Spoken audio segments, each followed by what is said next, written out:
Suryani, dulu perawat ICU. Saya hampir 15 tahun di rumah sakit. Saya mencoba melamar menjadi tenaga pendidikan sampai dengan saat ini. Saya kebetulan di sini tim KMP, keperawatan medikal bedah dan penanganan. Saya dapat materi tentang Mycobacterium tuberculosis. Tentu di sini penyakit ini tidak akan pernah punah, bahkan bertambah. Bahkan yang ditakutkan adalah tentang terjadinya MDR, multiple drug resistant. Ya, antibiotik ini 1, ini 2, XDR, misalnya seperti itu. Oke, kita belajar sedikit, kita saling sharing ya.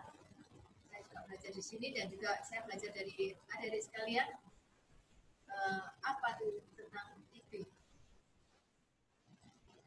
Situasi di dunia secara global, ini insiden. Indonesia termasuk negara nomor 2 setelah India. Kita kecenderungan lebih tinggi karena lembab, negara tropis, lembab batu bara, dan Mycobacterium ini suka pada daerah yang lembab dan sangat suka. Ya. Urutannya India pertama, Indonesia, China, Filipina, dan Pakistan. Kemudian hasil pengobatan pasien TB semua kasus tahun 2017 ini ada yang 42% sembuh. Tapi yang PR kita adalah gagal, hilang dari pengamatan dan pindah. Dan tidak terevaluasi. Ini sangat bahaya karena takutnya ini adalah dia pasien-pasien yang TB laten. Kalian mengenal dengan TB laten? Pernah dengar? TB laten. Ulang ya. Terus ini, nah ini yang dibayangkan ini ada dari sekalian. Infeksi TB sendiri dan MDR-TB. MDR-TB itu dia resisten pada pengobatan TB lini pertama. Yang ditakutkan lagi adalah XDR. Dia resisten pada pengobatan ini yang kedua. Pengobatan MDR ini, kasus MDR ini hampir butuh waktu 8 bulan. Kemudian TB dengan HIV. Pasien-pasien HIV itu kecenderungan karena TB ini berhubungan dengan apa? Yes. Kualitas yang sidiponnya yang turun.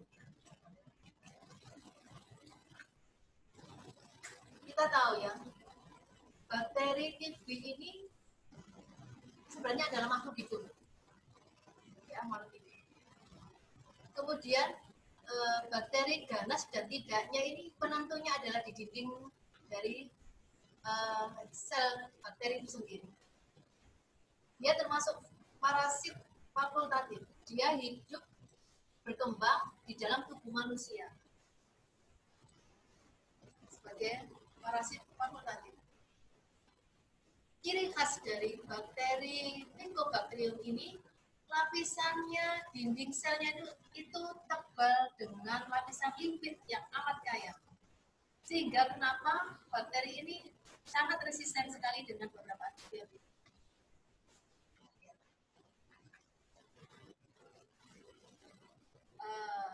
Yang dimaksud dengan MTB kompleks ini adalah Mycobacterium dengan memiliki variasi beberapa genetik. Jadi dia tidak saja menyerang manusia, tetapi juga dengan dia disebut dengan Mycobacterium tuberculosis complex.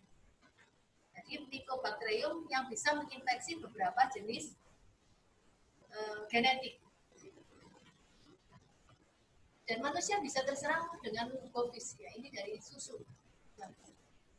Tetapi apakah Arabian Oryx ini belum diteliti?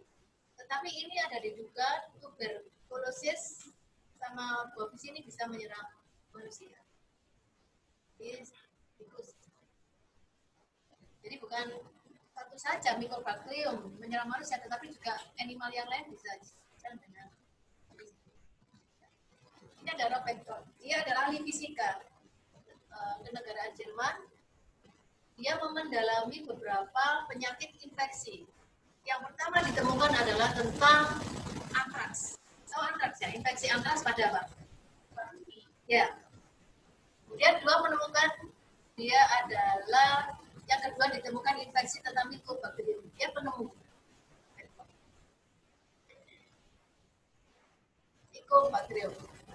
Sifatnya berbentuk batang obligat aerob. Dia sangat suka sekali dengan oksigen. Makanya dia suka di paru-paru, khususnya tinggi oksigen, paru-paru lokus yang apa? Bagian yang atas. Dia suka dengan oksigen. Dia mudah mati di air mendidih. Mudah mati bila dipanaskan atau dijemur selama 15 menit di bawah sinar matahari. Zaman dulu, kalau pasien-pasien TB mungkin bapaknya masih belum lahir ya. Saya ada sanatorium di Batu itu, pasien-pasien orang dulu itu kalau kena TB itu sering dibawa keluar dijemur matahari. Terus dia kalau memperlakukan sputum atau rian, kalian mungkin kenal ya, ada kayak apa tempatnya kayak roti itu loh, kayak black itu loh, apa namanya, kayak bukan sputum pot ya. Kalau orang dulu kan nggak ada seperti itu ya. Tempat untuk roti itu loh, kecil gitu loh, apa ya, kayak seng itu loh, apa namanya itu, toples kecil ya itu, dia diisi pasir. Dia diisi pasir, kemudian udahnya ditaruh situ, terus kemudian ditutup. Itu orang zaman dulu seperti itu. Kemudian dapat hidup lama di udara yang lembab. Ya, lembab ini kita kadang-kadang udara tropis. Kelembapan ini sangat memicu sekali pertumbuhan Mycobacterium. Khususnya rumah-rumah yang lantainya lantai dari tanah, dindingnya masih ya, maksudnya belum memenuhi syarat kesehatan, itu dia sangat susah dan kalau di daerah lembab-lembab yang padat itu dia senang ya, tubuhnya bisa berkembang biak lebih cepat. Dia tahan pewarnaan bakteri, tahan asam karena dia dindingnya sel bakteri itu sendiri impermeable sehingga tidak semua bisa menembus dindingnya. Dalam tubuh manusia dia berbentuk dorman, inaktif. Dorman, inaktif. Dorman itu apa ya, Pak ya? Istilahnya dorman. Dia diam di situ. Dia. Nanti kita jelaskan. Tadi kita jelaskan dia tahan terhadap dingin, pressure, kering, ya. Dia sensitif terhadap panas, sinar matahari atau radiasi dan dengan oksigen. Ini ya. Aktivitas dari rongga paru-paru atas lobus kanan oksigennya agak tinggi. Nah, ini ya. TB ini dinding selnya ini penuh dengan lipid, protein. Ini yang dia mengakibatkan kalau penyakit, ya, tentara kita salah satu kita tentaranya apa? Ada antigen masuk, pasukan kita apa? Contohnya salah satu apa? Imun kita bekerja apa? Makrofag, monosit, gitu ya. Dari sini karena tebalnya lemak dari TB ini, dia dihancurkan di fisis, di makrofag dia tidak bisa hancur. Karena ketebalan dari dinding penyusun dari bakteri itu sendiri.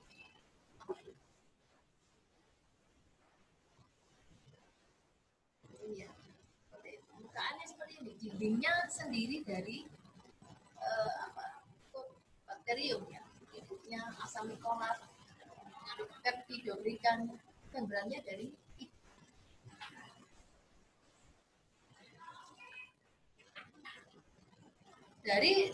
dinding itu sendiri menghasilkan dinding bakteri itu untuk bisa bertahan hidup. Dia mengeluarkan suatu protein.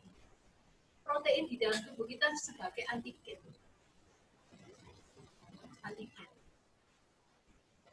Dari dinding bakteri itu mengeluarkan sistem sekresi protein, ada early sekresi protein X1 sampai X5. Apa itu?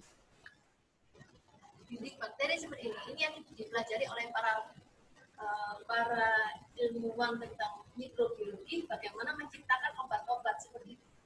Sehingga bakteri ini sangat tahan sekali terhadap antibiotik. Ada 3 protein utama dalam MTB sendiri di dinding. Pertama mengandung asam nikolat, kofaktor dan asam nikolat.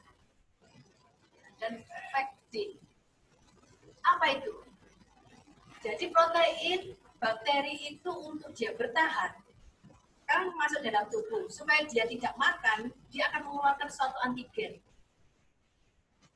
Antigennya apa? Berupa suatu protein. Asam nikolat. Ini protein yang dihasilkan oleh kuman TB. Dia akan menghambat migrasi dan toksik terhadap sel mamalia. Kemudian impermeabilitas terhadap pewarna. Dia tidak karena komposisinya lemaknya sangat tebal, sehingga dia tidak bisa gampang tertembus oleh gas atau cairan di dalam tubuh. Karena lemak itu juga yang dimiliki, dia resisten terhadap banyak antibiotik. Resisten lisis terhadap osmotik di dalam pembuluh darah. Kemudian juga karena protein yang dimiliki oleh Mycobacterium ini, dia mencegah serangan terhadap protein kationik, lisosim, dan radikal oksigen, dan tepat menyimpan kaya nutrien untuk bertahannya TB di dalam. Kuman TB ini luar biasa. Kadar lipid di dalam sel TB berhubungan dengan sifat dari kuman itu. Bagaimana sifat? Tadi sebutkan. Karena sifat dinding sel Mycobacterium yang memiliki kasar tersendiri, sehingga kenapa dia sangat resisten terhadap antibiotik. Resisten terhadap pembunuhan oleh asam basa di dalam tubuh kita, meskipun kondisi asidosis metabolik, dia bertahan di dalam tubuh kita. Ya. Resisten terhadap lisis osmotik, resisten terhadap oksidasi daya tahan makrofag. Jadi makrofag mau menghancurkan, mau mengunyah, dia itu masih kokoh. Ya. Dia tidak bisa.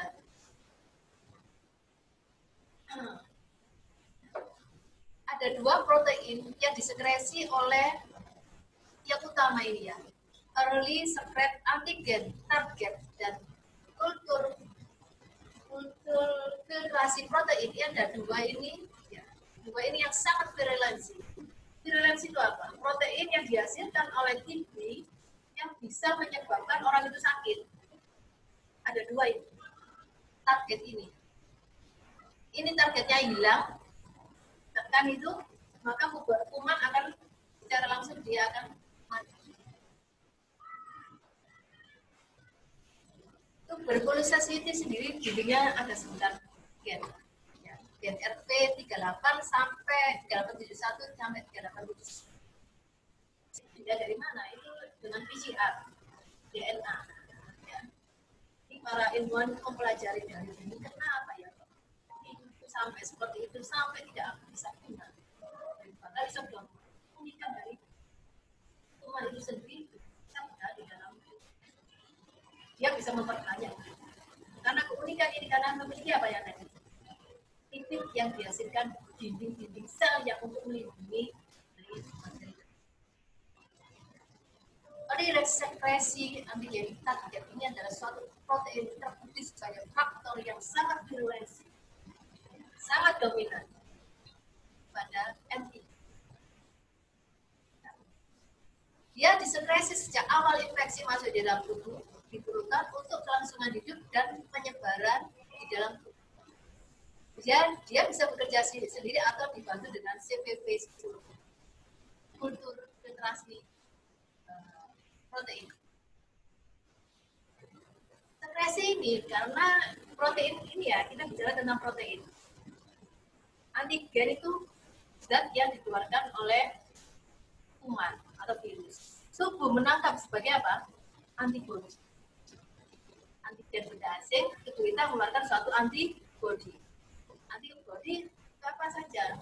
Ada IgA, IgA, itu ya, itu salah satu antibodi kita ya.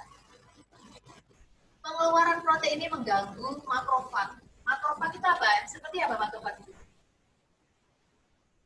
Makrofag itu seperti sejenis sel darah tubuh kita yang paling awal, tentara awal di depan adalah makrofag. Itu ada makrofag.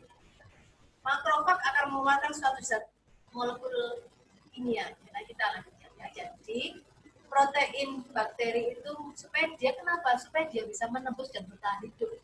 Dia bersifat parasit fakultatif. Dia harus di dalam host space untuk bisa berkembang. Dia makan makanannya manusia, dia juga ikut makan. Jadi, pertama masuk dalam tubuh, dia akan mengeluarkan sekresi itu tadi, S6. Nah, ini pertama makrofag nangkap, tapi ditangkap aja, dimakan makrofag, tapi dia tidak bisa menghancurkan makrofag. Ini dapat melemahkan imunitas manusia. Imunitas kita bisa diserang oleh itu ya. Pembentukan autofagosome menyimpan TLR signaling menyebabkan ekspresi non faktor killernya menjadi abnormal. Ini TLR ini adalah molekul kimia yang dikeluarkan oleh makrofag. Jadi kita kalau kuman masuk ke tubuh kita, tentara kita awal apa? Makrofag. Kalau makrofag nggak menembus, dia akan siapa yang akan tentara yang akan memakan? Ini ada di sini.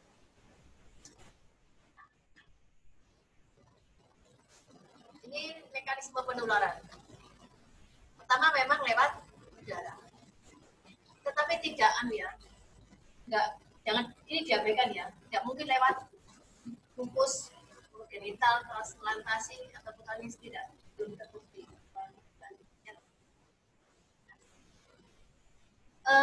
Penularan yang sangat besar ini adalah terutama ada pasien-pasien yang batuk lama, untungnya dinyatakan positif.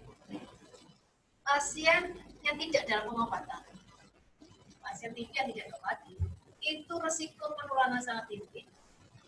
Kemudian pasien-pasien baru di dalam pengobatan, pasien-pasien yang tidak berhasil, tidak respon di dalam tindakan pengobatan. Ini kita lihat ya.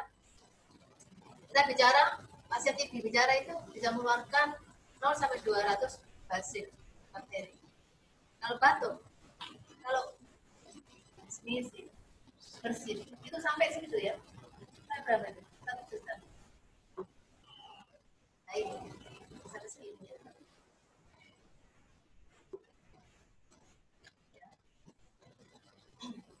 Potensial ya. Setiap orang yang TB apakah menular? Tergantung dari potensial penularan penderita TB, derajat penyakit bakteri, dia dalam TB laten atau infeksi. Yang kedua, derajat dan frekuensi bakteri, kualitas dan jumlah sekret yang dihasilkan, yang terinfeksi tentunya, pemberian obat anti TB sebelumnya, obat anti TB sebelumnya contohnya apa ya? Kalau pasien pada lini pertama ketularan dengan dia MDR yang resisten pada lini yang kedua itu lebih ganas yang mana? Ketularan yang MDR. Itu lebih baik. Umumnya resistennya ya tentu kita melawan makrofag tentara kita yang melawan ya jenis yang MDR itu lebih sulit. Ini tanda gejalanya ya.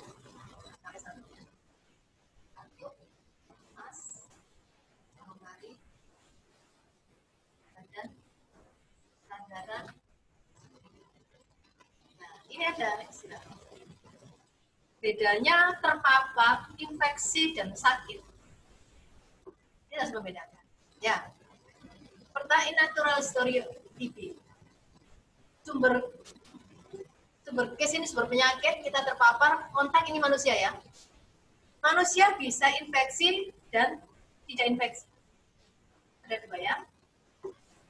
Kita posisi kontak ya. Yang manusia misalnya tidak terinfeksi, berarti dia tidak sakit. Kalau kita kontak dengan bersin-bersinnya tadi, contohnya ya, bisa terjadi infeksi. Infeksi ada primary sama laten.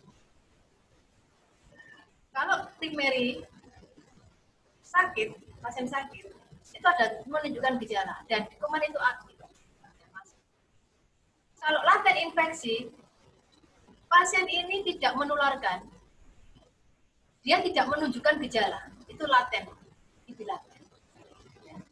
Dia tidak sakit, dia tidak menunjukkan gejala sebagai, tetapi kuman itu dorman di dalam tubuh, itu laten. Kalau infeksi, ya tentu infeksi kuman ini menularkan. Dia menunjukkan seorang itu tanda-tanda terjadi penyakit TB. Jadi infeksi ada dua, primary atau laten. Nah, laten ini bisa reaktif. Kuman itu bisa pecah dan timbul kembali apabila imunitas tubuh kita ada. Itu yang dilakukan adalah dorman. Jadi kuman itu tumbuh di dalam tubuhnya dia. Kalau imunitas turun, lah dia akan bangkit lah, itu namanya kuman. Itu laten. Ya. Ini tentara awal, makrofag. Dimakanlah oleh makrofag. Makrofag ini pintu pertama. Tapi nggak makrofag toh. Makrofag mengeluarkan molekul kimia interleukin 1, 12, 6, 18 ini ya. Ini perang di sini. Tubuh kita perang di sini. Tuhan itu luar biasa ya. Kalau kita bicara tentang imunitas tubuh, Tuhan luar biasa. Tentara seperti ini ya, rumit. Tapi memang seperti itu kejadiannya ya. Interferon ini merangsang untuk membunuh bakteri. Ini gak mempan. Tentara-tentara yang lain ini menyerang itu. Ini untuk apa? Untuk bisa menghancurkan si kuman. Kemudian di dalam tubuh, nah, kuman itu dia mengendalikan untuk dia bertahan. Si kuman itu bertahan di dalam tubuh. Di sini ada proses untuk mencegah terjadinya proliferasi dari kuman. Kemudian yang ditakutkan ini adalah berbentuk kuman masuk di dalam tubuh, dia akan berkembang biak, dia akan bentuk suatu granuloma. Nah, granuloma ini menjadi suatu mikrobakterium yang persisten, yang kuat, yang memiliki daya tahan.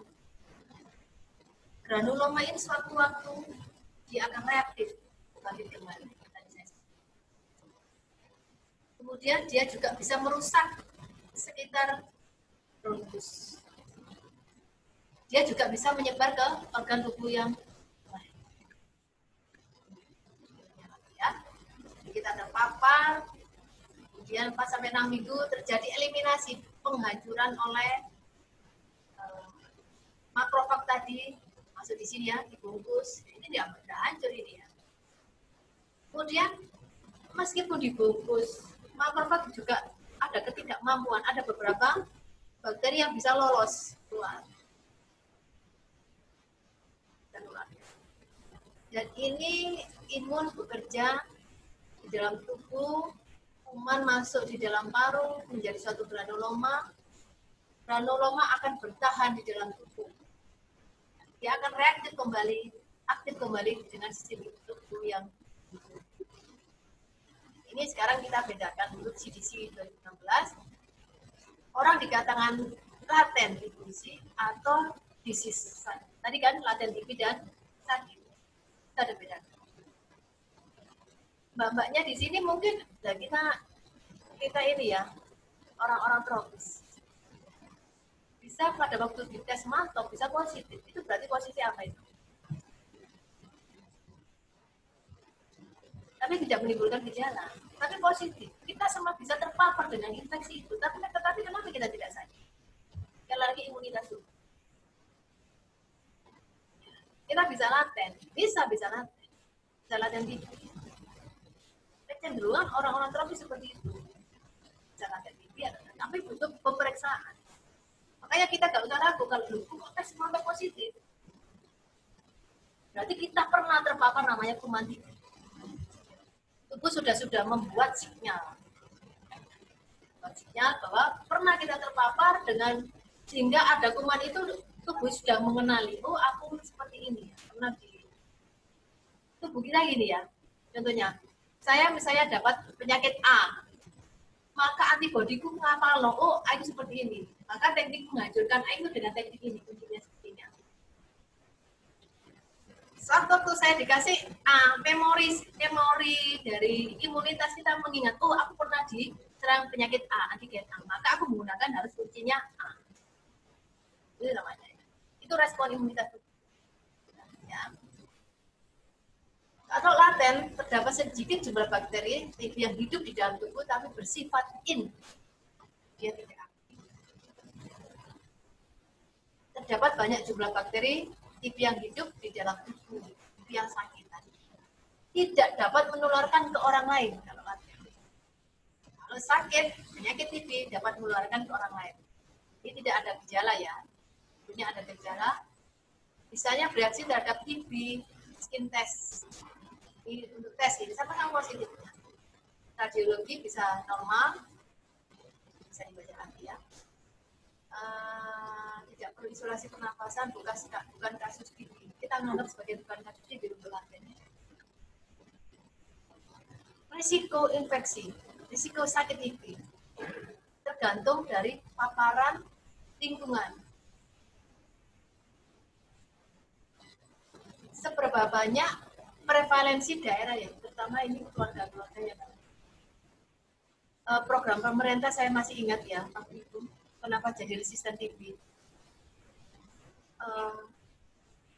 Orang dulu itu ingat saya program pemerintah kalau mengambil obat TB itu dapat jatah beras supaya obat TB itu harus kan lama ya, tetapi orang Indonesia itu kan 6 bulan, 3 bulan enak masih putus ya. Kalau sudah diputus, ini kita mulai tidak bisa dengan lini yang pertama, harus lini yang di atas.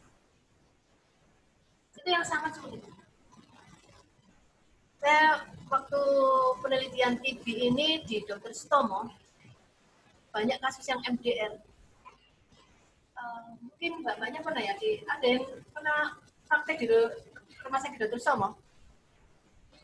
Pernah jalan-jalan? Pernah lihat di sana. Di sana kan ada gazebo tengah persis gitu ya. Memang tidak boleh ber-AC ruangannya. Dia udara terbuka. Di situ pasien-pasien TB banyak. Jadi MDR itu obatnya nggak satu banyak mbak. Jadi 3 jam di situ. Pasien itu nunggu di situ. Berapa jam lagi perawatnya datang ke situ? Ya di taman-taman itu. Coba lihat. Ya, kalau ingin jalan-jalan. Kalau Anda tertarik dengan pasien-pasien itu, luar biasa itu. Saya punya teman juga, ya, dia sampai suntik, harus dengan suntik. Berapa kali kunjungan. Terus ini risiko infeksi. Kalau risiko menjadi sakit tergantung dari seluler imunitas. Jadi kita menjadi sakit, bisa menjadi sakit bila imunitas kita turun. Terutama di dalam penelitian pasien-pasien diabetes itu risiko 4-5 kali terjadi TB. Karena imunitasnya dia turun. Kenapa imunitasnya turun? Karena makrofag tentara dia tidak bisa kerja dan bereaksi cepat seperti orang yang sehat. Dan penelitian 4-5 orang TB berisiko, orang diabetes berisiko kena. Ini penting sekali ya. MDR ini tadi resisten. Nah, ini faktor risiko ya sangat besar ya, kemungkinan ya orang AIDS dan HIV yang gampang terinfeksi. TB awal terinfeksi, kemudian fibrodiklesi, jadi pernah TB, tapi dia tidak tuntas pengobatan, dan imunitas dan tubuh dia turun, diabetes sama perokok ini adalah risiko.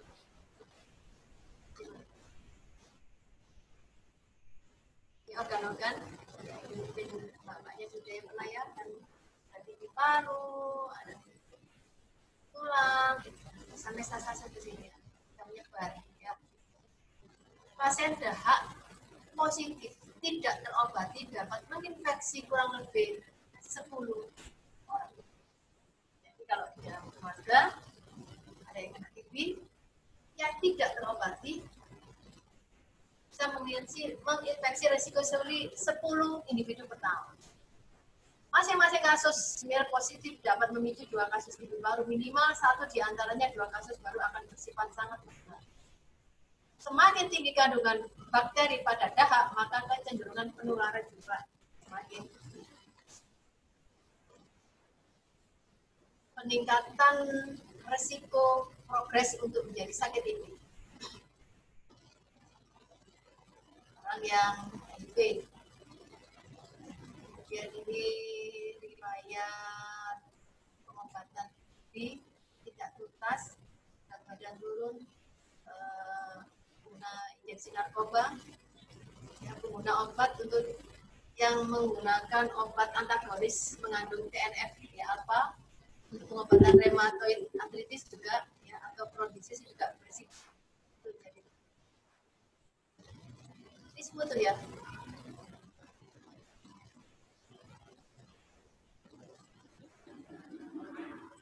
Ini kita bisa melihat ya.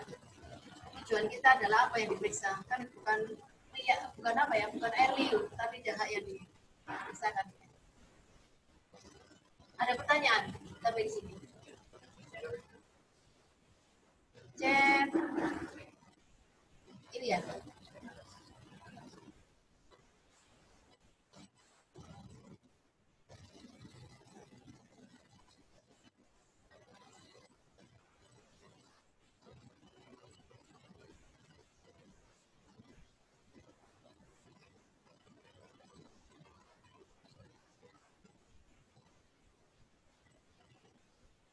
Ada pertanyaan. Bertanya, kalau ibu hamil yang didiagnosa TB dan dalam pengobatan TB akan berpengaruh nggak pada janin? Ya. Lalu apakah bayinya juga terinfeksi TB? Lalu apakah neonatus itu juga mendapatkan isoniazid atau pengobatan TB yang lain? Kalau ibu hamil, ya tetap pakai pengobatan. Tetap pengobatan. Cuma untuk selanjutnya, apakah ya tentu memang ada dampaknya ya. Tentu ada dampak. Orang TB, makanya disarankan orang TB itu diobati secara tuntas, pengobatan tuntas. Karena apa? Ini efeknya orang-orang yang minum obat 6 bulan biasanya yang dibayarkan apa? Yang dibayarkan apa biasanya? Levernya. Makanya dokter biasanya kalau sudah kasih obat 6 bulan, mesti dia kasih obat untuk pelindung lever. Masih ada dampaknya, Tetapi untuk kelanjutannya, kalau bayinya terinfeksi TB, misalnya ya, bayi lahir, imunitas terbangun atau enggak? Belum terbangun. Tentu dia akan terinfeksi. Tetapi kelanjutannya bagaimana? Tetap kita pantau bayi itu, bayi-bayi yang dilahirkan oleh ibu. Itu tetap. Dan memang obat-obat TB, kenapa ada efek mual? Rata-rata orang yang sakit TB, kita akan lihat dari klinisnya. Klinisnya agak kurusan seperti itu ya, seperti itu agak kelihatan. Jadi kalau saya tetap dipantau, risiko menular pasti ada, terinfeksi ada. Tapi sejauh mana kita harus pantau ya, kita pantau bayi itu sampai dengan dia lahir tetap dilakukan. Karena imunitasnya dia belum terbentuk di situ. Gitu ya, Pak. Untuk pengobatannya saya belum tahu ya untuk pengobatan neonatus ini. Tetap kita konsultasi dengan ginek dan dokter paru-paru, dipastikan bayi itu dipastikan terpapar enggak. Kalau terpapar ya nanti ada pengobatan sendiri. Gitu ya. Saya kena ini respon gini. Makrofag, ini kekasan memang ya. Makrofag tadi tentara tubuh kita, sel darah putih itu karena ada bakteri akan mengeluarkan molekul kimia. Molekul kimiawi akan menyuruh otak untuk kerja terjadi suatu termogulasi. Termogulasi untuk menghasilkan suatu panas. Itu respon tubuh. Karena kerja makrofag ada suatu benda asing. Jadi otak merangsang termogulasi kita adalah dipons untuk produksi panas. Ini saya jawab, sudah apa saya tulis ya ini? Sudah ya? Terus ada lagi? Ada pertanyaan yang lagi?